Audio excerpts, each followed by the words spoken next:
여보, 제 퇴직금으로 작은 책방 하나만 열면 안 될까요? 제 평생 소원이었잖아요. 그 나이에 무슨 꿈 같은 소리야. 얌전히 집에서 쉬는 게 돈 버는 거라니까.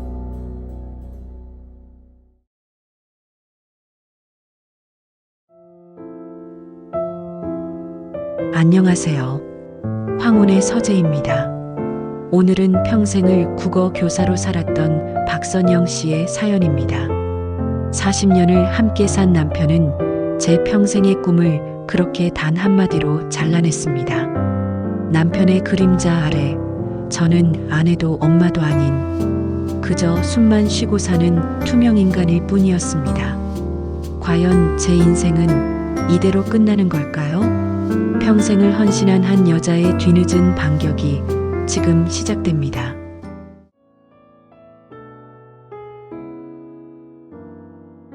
저는 평생을 고등학교 국어 교사로 살았습니다.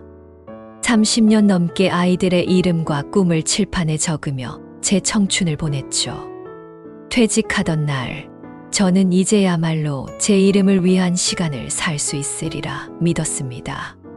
켜켜이 쌓인 먼지를 털어내고 책장에 꽂아두었던 낡은 꿈을 다시 꺼내 볼 수 있을 거라고 그렇게 생각했습니다. 하지만 제 퇴직은 새로운 시작이 아니라 또 다른 형태의 구속일 뿐이라는 사실을 깨닫기까지는 그리 오랜 시간이 걸리지 않았습니다. 여보, 저기 내가 하고 싶은 말이 있는데요. 뭔데? 제 퇴직금 나온 걸로 우리 동네 상가에 작은 공간 하나 얻어서 책방을 열고 싶어요. 그냥 책만 파는 곳 말고 동네 사람들 누구나 와서 차 한 잔 마시면서 편하게 책 읽다 가는 그런 작은 사랑방 같은 곳이요. 제 평생 소원이었잖아요. 그 나이에 무슨 사업이야? 당신 장사 수완 없는 거 내가 제일 잘 아는데. 사업이라기보다는 그냥 제 꿈을. 꿈 같은 소리 하네. 얌전히 집에서 쉬는 게 돈 버는 거야. 괜히 퇴직금까지 날려먹지 말고 놔둬. 나중에 요양원 들어갈 때 보태야지. 요양원. 남편의 입에서 나온 그 단어는 비수처럼 제 가슴에 날아와 박혔습니다. 제 평생의 꿈이 고작 요양원 비용과 비교당하는 가치밖에 되지 않는다는 사실에 눈앞이 캄캄해졌습니다. 30년 교직 생활의 마침표를 찍고 받은 퇴직금은 제게는 지난 세월에 대한 훈장이자 미래를 위한 씨앗 같은 돈이었습니다. 하지만 남편에게는 그저 노후 자금, 그 이상도 이하도 아니었던 겁니다.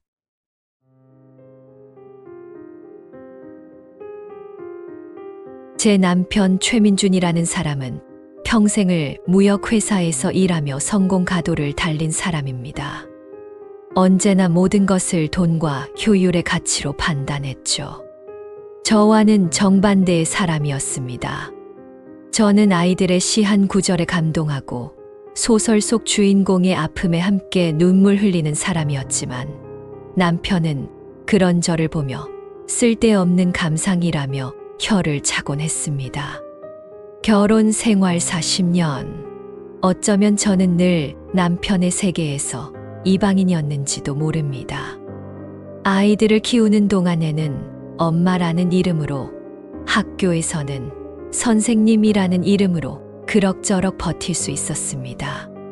하지만 모든 역할을 내려놓고 박선영이라는 이름 석자만 남게 되자 저는 남편의 세상에서 기댈 곳 하나 없는 무용하고 감상적인 늙은이일 뿐이었어요. 남편의 반대는 예상했던 일이었습니다. 하지만 저 역시 쉽게 물러서고 싶지 않았어요. 며칠 밤을 새워 제 꿈을 구체적인 계획으로 옮겼습니다. 작은 수첩의 책방에 이름부터 인테리어 구상, 예상 비용까지 꼼꼼하게 적어 내려갔죠. 선영의 서재. 소박하지만 생각만 해도 가슴이 뛰는 이름이었습니다.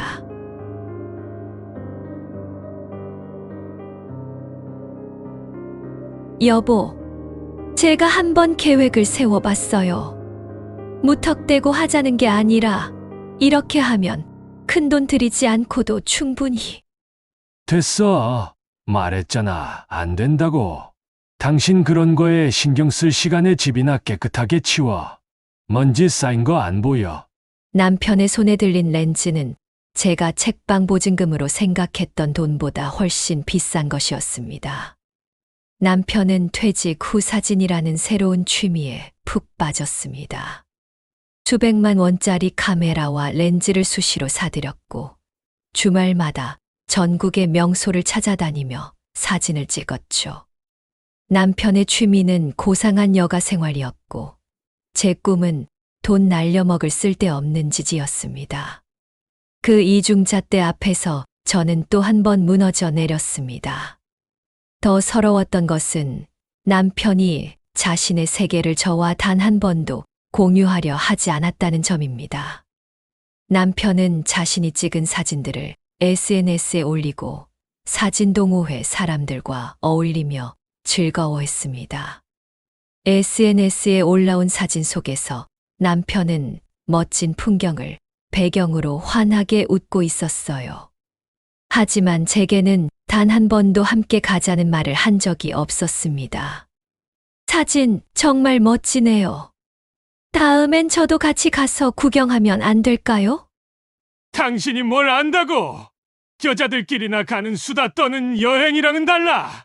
장비도 무겁고 좋은 사진 찍으려면 새벽부터 서둘러야 하는데 당신이 어떻게 따라다녀? 그냥 집에서 편하게 사진으로 봐. 그 말을 듣는 순간 심장이 쿵 하고 내려앉았습니다. 남편에게 저는 더 이상 인생의 동반자가 아니라 그저 자신의 멋진 여가 생활에 거치적거리는 짐일 뿐이었어요. 혼자 남겨진 텅 빈 집에서 남편의 SNS를 들여다보는 제 모습이 너무나도 초라하게 느껴졌습니다. 가슴 한구석이 시리게 아파왔지만 그 마음을 털어놓을 곳조차 없었습니다. 평생을 아이들과 남편을 위해 헌신한 결과가 고작 이것인가. 허무함과 배신감이 파도처럼 밀려왔습니다. 그날 밤 저는 낡은 수첩을 펼쳐 선영의 서재라고 적힌 글자 위를 한참이나 손가락으로 쓸어보았습니다. 눈물이 왈칵 쏟아졌습니다. 제 꿈은 그리고 제 남은 인생은 이대로 썩어가야만 하는 걸까요?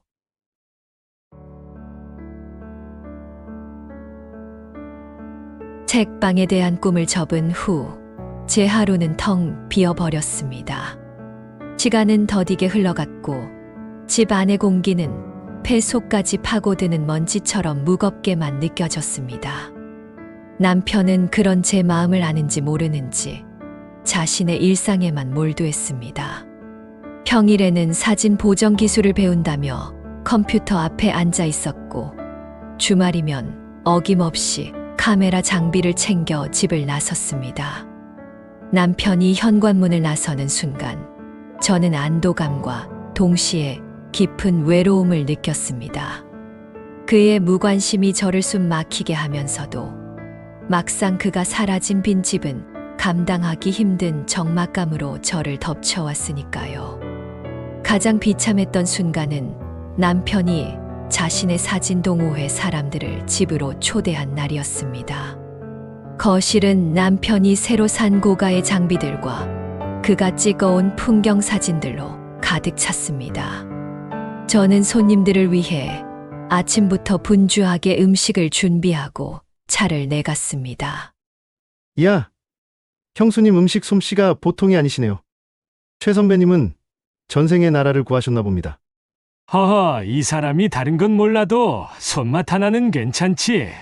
그들의 대화 속에서 저는 형수님, 이 사람으로 불릴 뿐 박선영은 없었습니다. 남편과 손님들은 사진 기술과 출사 여행에 대한 이야기로 웃음꽃을 피웠습니다. 저는 마치 투명인간처럼 그들 곁에서 찻잔을 채우고 과일을 나를 뿐이었습니다. 아무도 제게 말을 걸지 않았고 제 의견을 묻지도 않았습니다. 평생을 교단해서 아이들의 이야기에 귀 기울여 온 제가 이제는 누구의 이야깃거리도 되지 못하는 유령 같은 존재가 되어 있었습니다. 손님들이 돌아간 뒤 엉망이 된 거실을 혼자 치우며 생각했습니다. 나는 이 집의 주인인가? 아니면 그저 가사도우미인가? 남편의 성공적인 은퇴 생활을 돋보이게 하는 장식품인가? 수치심에 얼굴이 화끈거렸습니다. 며칠 뒤 저는 마지막 용기를 내어 남편에게 말을 걸었습니다. 책방이 안 된다면 아주 작은 다른 시작이라도 해보고 싶었습니다. 여보, 그럼 동네 문화센터에 도예 강좌가 있던데 그거라도 한번 배워보고 싶은데 어떨까요? 시간 보내기에도 좋을 것 같고. 도예, 그거 돈 안 되는 건 뭐 하러 배워? 그 수강료면 이번 달 관리비는 나오겠네. 당신은 돈 쓸 생각만 하지. 나는 어떻게든 아껴보려고 하는데. 가슴에 찬바람이 스며드는 것 같았습니다. 남편은 바로 어제 100만 원이 훌쩍 넘는 새 드론을 사와서 신나게 조립까지 마친 상태였습니다. 그의 취미에 들어가는 돈은 투자이고 제가 배우고 싶은 작은 소일거리는 낭비가 되는 현실. 그 철저한 이기심 앞에서 저는 더 이상 아무 말도 할 수 없었습니다. 그날 이후 저는 모든 것을 포기했습니다. 꿈도 희망도 어떤 기대도 없이 그저 살아있는 시체처럼 하루하루를 버텼습니다. 아침에 눈을 뜨면 오늘 하루는 또 어떻게 버티나 하는 생각뿐이었죠. 그러던 어느 날 오후였습니다. 무기력하게 동네를 걷고 있는데 길 모퉁이에서 작은 서점 하나를 발견했습니다. 통유리 너머로 보이는 따뜻한 조명과 책들. 저도 모르게 발걸음이 그곳으로 향했습니다. 딸랑 하는 풍경 소리와 함께 문을 열고 들어선 순간 익숙한 목소리가 저를 반겼습니다. 선생님? 박선영 선생님 맞으시죠? 고개를 돌려보니 10년도 더 전에 제가 가르쳤던 제자 김수진이었습니다. 수진이는 국어 시간을 유독 좋아하고 곧잘 시를 쓰곤 했던 문학 소녀였죠. 수진이구나 세상에. 이게 얼마만이니. 여기서 서점을 하고 있었구나. 네, 선생님. 작년에 용기 내서 열었어요. 다 선생님 덕분이에요. 내 덕이라니. 그게 무슨 말이니. 기억나세요? 제가 대학교 원서 쓸 때 부모님은 안정적인 경영학과에 가라고 하셨는데 제가 국문학과 가고 싶다고 울면서 상담했잖아요. 그때 선생님이 그러셨어요. 내가 정말 좋아하는 일을 해야 평생 행복할 수 있다고요. 제 시를 칭찬해 주시면서 꼭 작가의 꿈을 이루라고 응원해 주셨잖아요. 수진이의 말을 듣는 순간 저는 마치 시간이 멈춘 듯한 충격에 휩싸였습니다. 까맣게 잊고 있던 과거의 제 모습이 눈앞에 선명하게 떠올랐습니다. 맞아요. 저는 그런 교사였습니다. 아이들의 꿈을 지지하고 그들의 가능성을 믿어주며 스스로의 삶을 사랑하라고 가르쳤던 사람이었습니다. 선생님 덕분에 국문학과에 갔고 지금은 글을 쓰면서 이렇게 작은 책방도 운영하고 있어요.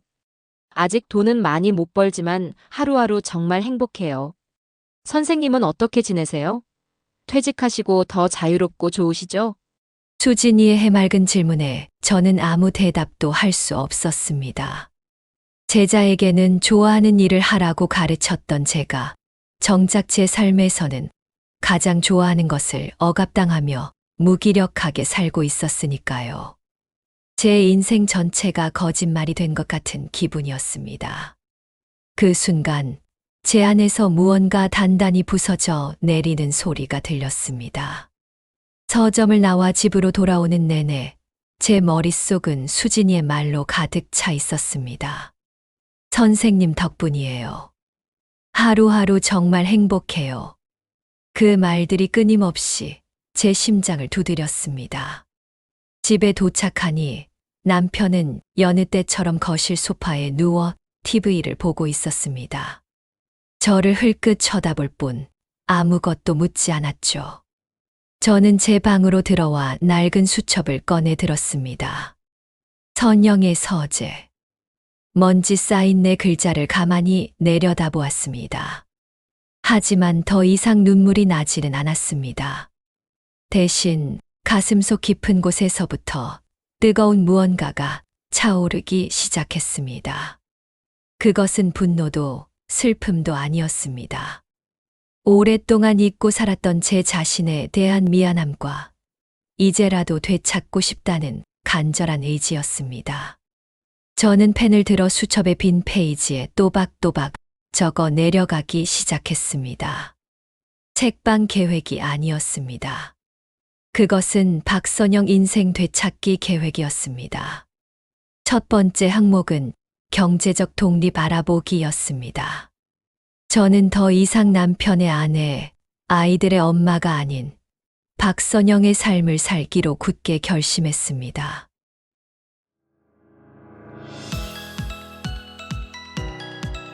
그날 이후 저는 이중 생활을 시작했습니다. 남편 앞에서는 이전과 다름없는 무기력한 아내의 모습을 연기했지만 그가 집을 비우는 시간이면 저는 제 인생을 되찾기 위한 비밀스러운 작전을 수행했습니다. 첫 번째 목표는 제 이름으로 된 퇴직금의 행방을 정확히 파악하는 것이었습니다. 남편 몰래 은행을 찾아가 상담을 받았을 때 저는 또 한 번의 절망을 맛봐야 했습니다. 퇴직금은 남편이 관리하는 공동 명의의 투자 신탁 계좌에 들어가 있었습니다. 인출을 위해서는 남편의 동의가 반드시 필요했죠. 그는 제 마지막 희망마저도 자신의 통제 아래 단단히 올가매고 있었던 겁니다. 은행을 나서는 제 발걸음은 천근만근 무거웠습니다. 역시 혼자서는 안 되는 건가? 이 거대한 벽 앞에서 결국 무너져야 하는 운명인가? 며칠을 고민하던 끝에 저는 지푸라기라도 잡는 심정으로 제자 수진이의 서점을 다시 찾아갔습니다. 어서 오세요, 선생님. 어디 안 좋은 일 있으세요? 안색이 안 좋으시네요. 따뜻한 차 한 잔 앞에서 저는 결국 모든 것을 털어놓았습니다. 평생의 꿈이었던 책방 이야기, 그것을 무시하는 남편, 그리고 옴짝달싹할 수 없게 묶여버린 퇴직금 이야기까지. 제 이야기를 듣는 내내 수진이는 안타까운 표정으로 고개를 끄덕였습니다. 그랬군요. 선생님께서 그런 시간을 보내고 계신 줄은 꿈에도 몰랐어요. 이제 와서 이런다고 뭐가 달라지겠니? 그냥 하소연이라도 하고 싶었나 보다. 아니에요, 선생님. 방법이 왜 없어요? 수진이는 자리에서 일어나 책장 한쪽으로 가더니 서류 뭉치 몇 개를 가져왔습니다. 선생님, 이걸 한번 보세요. 이건 제가 서점을 열 때 지원받았던 여성 가장 창업 지원금 서류고요. 이건 시니어 일자리 창출 지원 사업 안내문이에요. 선생님은 경력도 있으시고 계획도 확실하시잖아요. 퇴직금이 없어도 정부 지원을 받아서 충분히 시작하실 수 있어요. 제가 다 알아봐 드릴게요. 수진이가 내민 서류 위에는 여성, 시니어, 새로운 시작 같은 단어들이 별처럼 반짝이고 있었습니다. 남편이 제게 붙여준 무능하고 나이든 아내라는 이름표가 아닌 사회가 저를 인정해주는 또 다른 이름들이었습니다.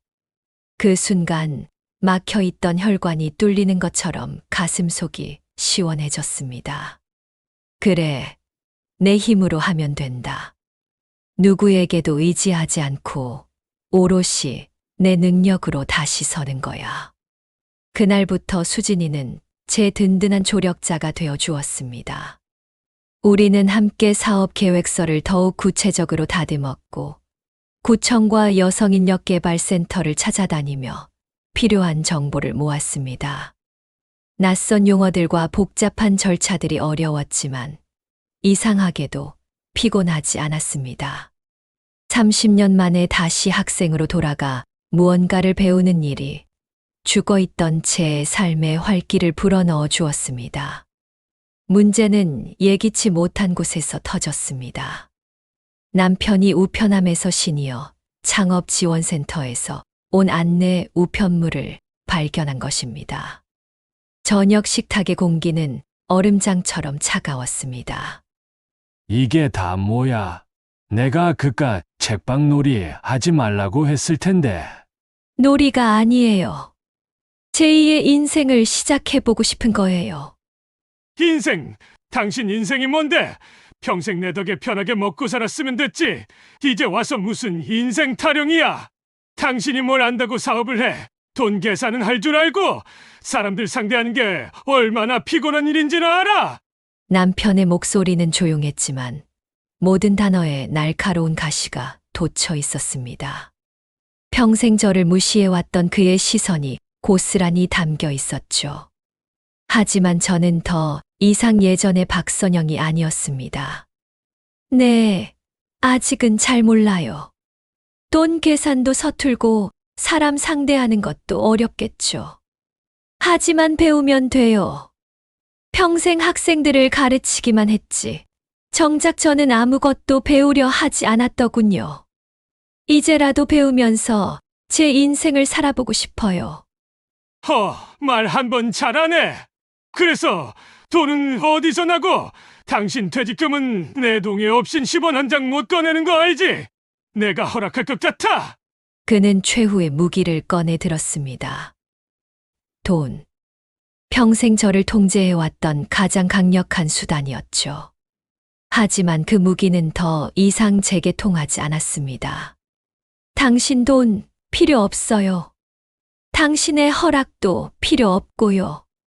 저는 자리에서 일어나 방으로 들어가 작은 여행 가방 하나를 끌고 나왔습니다. 며칠 전 몰래 얻어놓은 작은 원룸의 계약서와 제 도장, 그리고 낡은 수첩이 들어있는 가방이었습니다.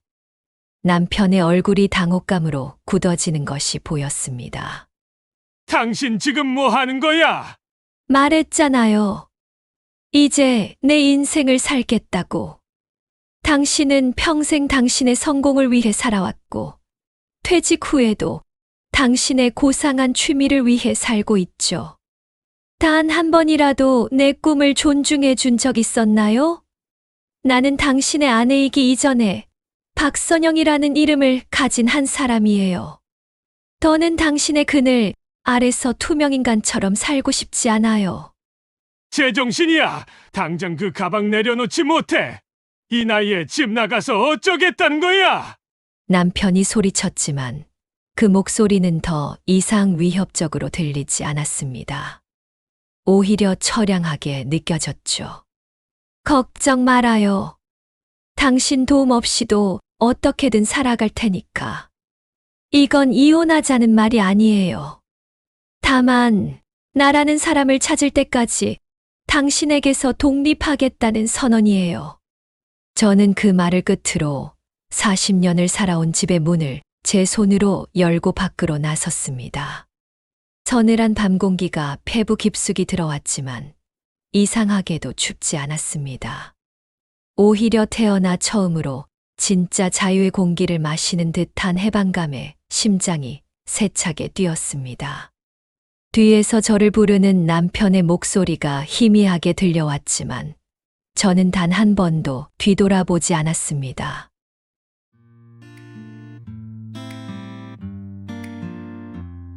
그날 밤 작은 원룸의 문을 닫고 들어선 순간 저는 40년 만에 처음으로 온전한 저만의 공간을 갖게 되었습니다. 낡은 벽지와 작은 창문뿐인 단출한 공간이었지만 그곳은 세상 그 어떤 고급 호텔보다도 아늑하고 자유로웠습니다. 누구의 눈치도 볼 필요 없이 늦은 밤까지 불을 켜고 책을 읽을 수 있었고 마음껏 먹고 싶었던 음식을 제 입맛에 맞게 해 먹는 소소한 기쁨도 누릴 수 있었습니다. 물론 혼자 모든 것을 해결해야 하는 삶은 녹록지 않았습니다. 그 중에서도 남편의 잔소리만큼이나 서러웠던 것은 아플 때였습니다. 덜컥 감기 몸살이라도 걸리는 날이면 약 하나 사다 줄 사람 없이 끙끙 앓으며 외로움을 곱씹어야 했습니다. 하지만 그 모든 불편함과 서러움 속에서도 저는 단 한 번도 집을 나온 것을 후회하지 않았습니다. 실수를 해도 저를 비난하는 사람이 없었고, 넘어져도 제 속도에 맞춰 다시 일어설 수 있었으니까요. 저는 그 작은 방에서 매일같이 홀로 서기를 배워나갔습니다.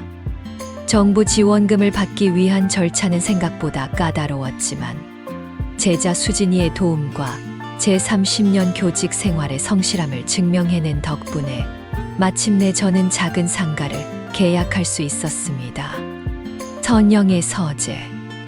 낡은 수첩 속에만 존재하던 제 꿈의 공간이 현실이 되는 순간이었습니다. 그리고 1년이 지난 지금 저는 제 서재의 작은 카운터에 앉아 이 이야기를 하고 있습니다.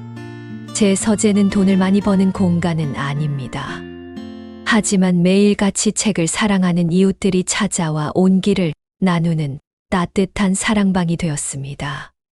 어린 학생들은 이곳에 와서 숙제를 하기도 하고, 저처럼 퇴직한 어르신들은 바둑을 두거나 시를 낭독하며 오후를 보냅니다.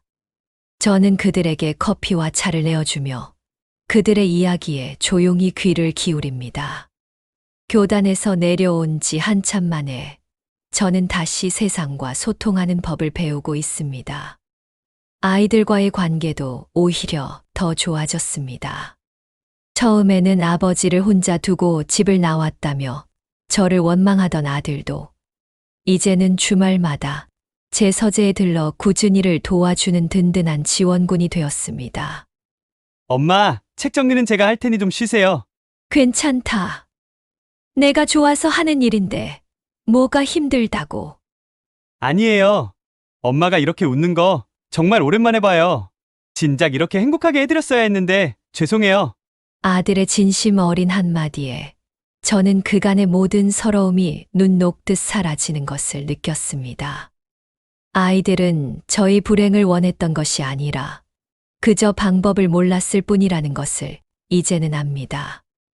남편과는 가끔 연락을 합니다. 그는 여전히 왜 제가 집을 나갔는지 온전히 이해하지 못합니다. 제가 없으니 집안이 엉망이라 불편하다는 이야기뿐이죠. 하지만 이제 그의 말은 더 이상 제 마음의 상처를 내지 못합니다. 저는 그저 담담하게 그의 건강을 물어주고 전화를 끊을 뿐입니다. 그 역시 그만의 방식으로 남은 인생을 살아가겠지요. 혹시 지금 이 순간 과거의 저처럼 답답한 현실에 갇혀 힘들어하는 분이 계신가요? 제 부족한 경험을 바탕으로 몇 가지만 말씀드리고 싶습니다. 첫째, 무작정 참는 것만이 미덕은 아닙니다. 존중받지 못하는 관계 속에서 나의 자아는 서서히 병들어 갑니다. 변화를 위한 진솔한 대화를 먼저 시도해 보시되, 그것이 불가능하다면 나를 위한 다른 선택을 고민할 용기가 필요합니다. 둘째, 반드시 경제적인 준비가 필요합니다. 감정만으로 독립을 결심해서는 안 됩니다. 내가 기댈 수 있는 최소한의 경제적 기반이 무엇인지 냉정하게 계산하고 준비하세요. 정부나 지자체의 지원 프로그램을 알아보는 것도 좋은 방법입니다. 셋째, 작은 것이라도 내가 잘하고 좋아하는 일이 무엇인지 찾아보세요. 거창한 꿈이 아니어도 좋습니다. 작은 취미나 봉사활동이라도 좋습니다. 나 자신을 위한 시간을 가질 때 우리는 비로소 삶의 활력을 되찾을 수 있습니다. 넷째, 새로운 관계를 두려워하지 마세요. 나이가 들었다고 해서 세상과 단절될 필요는 없습니다. 세상 밖으로 한 걸음만 내디디면 나이와 상관없이 마음을 나눌 수 있는 좋은 친구들을 얼마든지 만날 수 있습니다. 돌이켜보면 집을 나오는 선택이 쉽지는 않았습니다. 40년의 세월이 주는 무게감, 경제적 불안, 주변의 시선 등 저를 붙잡는 것들이 너무나도 많았습니다. 하지만 지금 저는 단언할 수 있습니다. 제 인생에서 가장 잘한 선택이었다고요. 진도는 절반으로 줄었을지 몰라도 마음의 평화와 자유는 2배, 3배로 커졌습니다. 이제 제 하루는 그 누구의 허락도 필요 없는 온전한 제 것입니다. 60대 후반의 나이에 맞이한 새로운 시작이 늦었다고 생각하지 않습니다. 남은 시간이 얼마인지는 중요하지 않습니다. 그 시간을 온전히 나 자신을 위해, 나의 행복을 위해 쓰고 있다는 사실이 중요할 뿐입니다. 여러분의 노후가 누군가의 눈치가 아닌 자신의 선택으로 채워지기를 진심으로 바랍니다. 혹시라도 제 이야기가 여러분께 작은 용기가 되었다면 구독과 좋아요로 응원해 주세요. 긴 이야기 끝까지 들어주셔서 정말 고맙습니다. 여러분 모두 남은 인생의 주인으로 살아가시길 바랍니다. 감사합니다.